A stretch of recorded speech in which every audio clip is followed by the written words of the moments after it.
जैसे कि हम हमेशा बोलते हैं कि कुछ चीज़ एक्स्ट्रा छात्रों को ध्यान देना चाहिए जिससे कि कुछ मार्किंग में फ़र्क पड़ सकता है आपका। हुँ, बाकी तो अभी हम समीक्षा हर सब्जेक्ट पे करेंगे, लेकिन उससे पहले एक उदाहरण के तौर पे कुछ बातें हम बताना चाहते हैं। जैसे अगर मैथ की हम बात करें, तो कैसे आपके रिज़ल्ट पे फ़र्क पड़ेगा कुछ चीज़ को इग्नोर करने से, इस पर आपको गौर करना पड़ेगा। आज मैथ में लगभग 4 क्वेश्चन ऐसा था कि लैंग्वेज को लेकर के वहाँ दिक्कत था। हुँ। अगर जो छात्र हिंदी लेकर के पढ़ कर के कोशिश किए होंगे कि इसको हम बना लेते हैं, तो उनको दिक्कत रहा होगा। क्योंकि अच्छा। होता क्या है कि गूगल से ट्रांसलेट किया हुआ रहता है, सीधे लैंग्वेज बदल जाता है। जैसे कि अब द्विघात समीकरण में है कि अ, समीकरण का मूल इस तरीके से होता हुँ, है, अब यहाँ उसको जड़ लिख दिया है, समीकरण का जड़। हुँ। अब रेसिप्रोकल होता है, उसका प्रतिलोम से उसको रिलेट किया जाता है। यहाँ उसको गूगल ट्रांसलेशन में क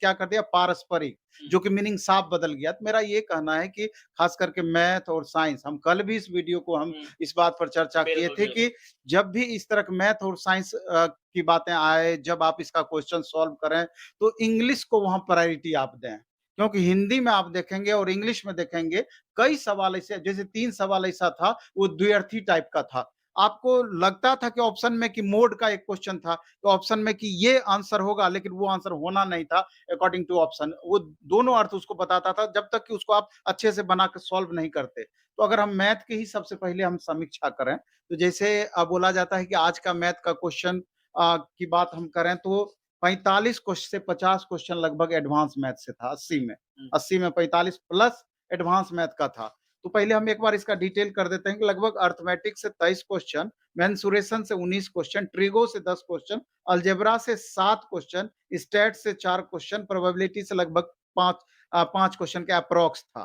तो यहाँ पर देखा गया कि लगभग 8 से 10 ऐसा क्वेश्चन था कि जिसको जो स्टूडेंट को परेशान किया होगा। हुँ। हालाँकि बहुत अच्छे स्टूडेंट हैं, तो मैथ ऐसा सब्जेक्ट है और लगातार छात्र इस पर मेहनत भी किए हैं। टीआरई 1, टीआरई 2, टीआरई 3 में भी, चूँकि टीआरई 2 में इसका कट ऑफ सबसे ज़्यादा चला गया, बिल्कुल, बिल्कुल। 94 यूआर का कट ऑफ था। और इसमें जो क्वालिफ़िकेशन होता है मैथ, फिज़िक्स, केमिस्ट्री वाले बच्चे भरते हैं, ऊपर से इंजीनियरिंग बैकग्राउंड वाले बच्चे भी भरते हैं। तो इन लोगों का बेस पहले से अच्छा होता है, इसलिए करके कट ऑफ भी ऊपर जाने की संभावना रहती है। आप कितना भी स्तर बढ़ा दें मैथ का, लेकिन एक से एक बिरले इसमें स्टूडेंट होते हैं, वो आपको लगभग 80 है तो 78, 77, 80 तक भी सही कर सकते बिल्कुल, हैं। बिल्कुल। लेकिन वैसे स्टूडेंट की संख्या रेयर होती है, कम होती है, एक लिमिट में होती है और उससे अपना कंपैरिज़न भी आम छात्रों को नहीं करना चाहिए।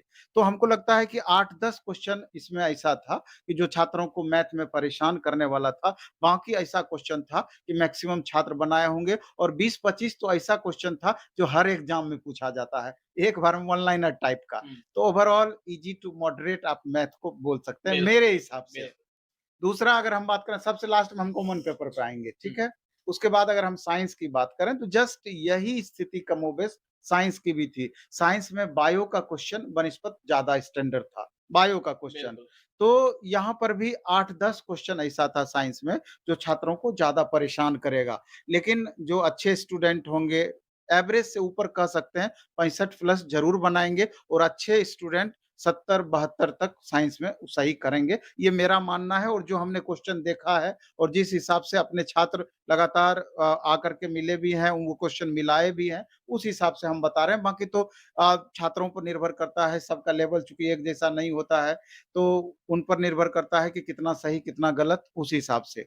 तो कमोबेश मैथ, साइंस का एक जैसा स्थिति अच्छा। था। और इसके बाद हम बात करें तो सबसे ज़्यादा आज का जो टफ रहा है और परसों भी था, इंग्लिश का। इंग्लिश। सबसे ज़्यादा परेशान किया इंग्लिश में।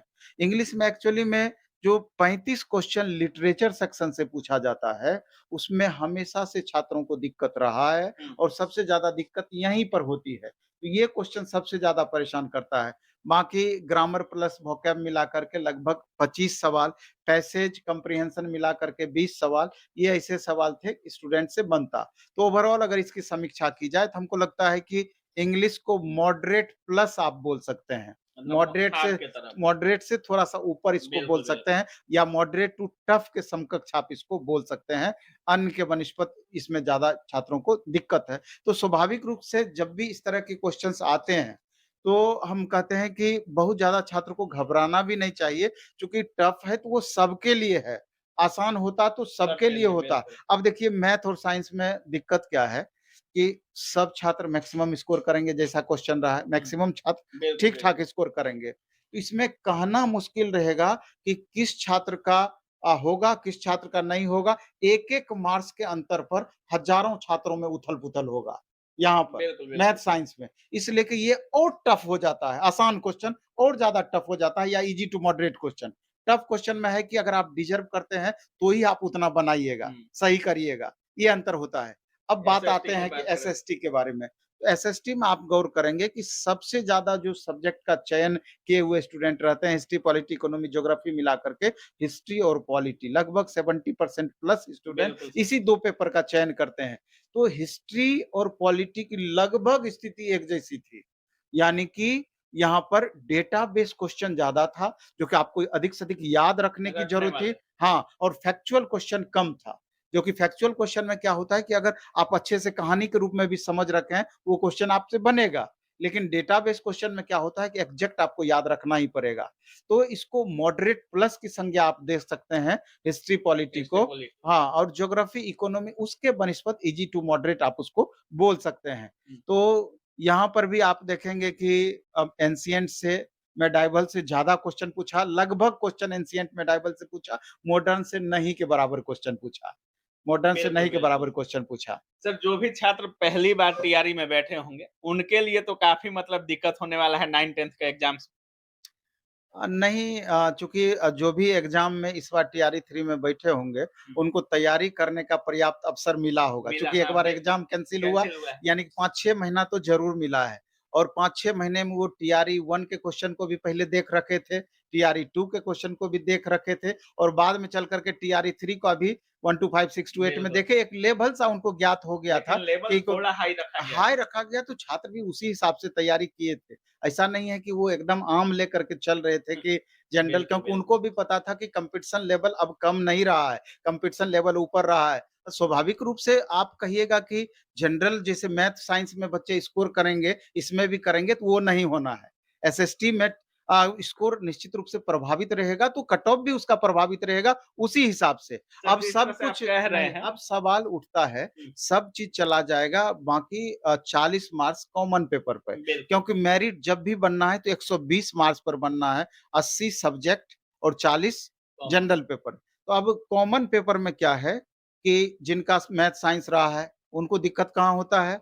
दिक्कत होता है ज्योग्राफी में, दिक्कत होता है हिस्ट्री में, दिक्कत होता है जीए में, बिल्कुल, बिल्कुल। साइंस मैथ उनका ठीक रहता है और जिनका एसएसटी रहता है जनरली उनको दिक्कत साइंस और मैथ में होता है। ये एक हाँ, तरीके हाँ, से बिल्कुल होता है। वो एक बैलेंस करता है कॉमन पेपर, सभी को